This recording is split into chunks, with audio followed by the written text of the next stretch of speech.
po Luzon, Visayas at Mindanao at syempre sa naabot ang ating broadcast sa internet, sa ibang cable operator na legal at saka illegal, sa ibang bansa na legal at illegal. Magandang araw po sa inyong lahat mula kami dito sa Pasay City, sa Manila Broadcasting Company. Ito po ang Completos Recados, kami po inyong mga kasama. Ngayong araw na ito, ako po si Dennis Antenor Jr. At ako po si Bien Dacles. Kami po inyong mga kasama para sa Completos Recados at syempre kasama natin si Attorney Pogi. Yes, Yen. ang nag-iisang Attorney Mark Tolentino. Hello. Tanggal yung attorney. Bigla natanggal. Hello Mark po. lang, pwede na. Parang hindi na naman ako bagay dito. Ano ba yan?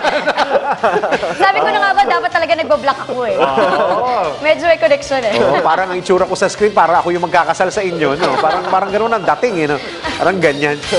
Okay, so maganda pag-uusapan natin ngayon. Yes. Kasi aminin na natin, yung teleserye na, yung Legal Wife na yan, ay grabe talaga yan. Ay, Pinag-uusapan yan.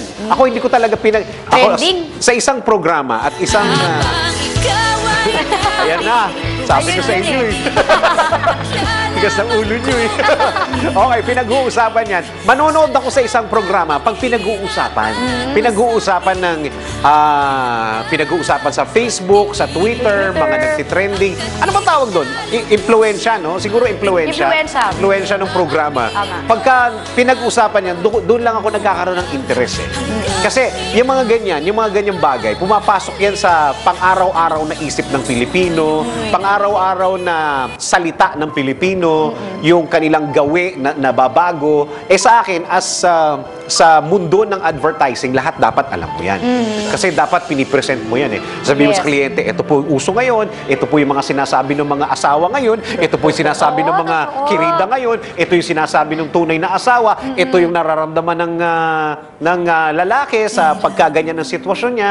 Yan. Sa susunod, hindi na ako po dito. Masyado ko madaldal din. Okay, maganda po pag-uusapan natin ngayong araw na to sa batas po pag-uusapan. Siyempre, pagka ganitong araw, ito po ang ating pag-uusapan ngayong araw na to. Panoorin po natin to.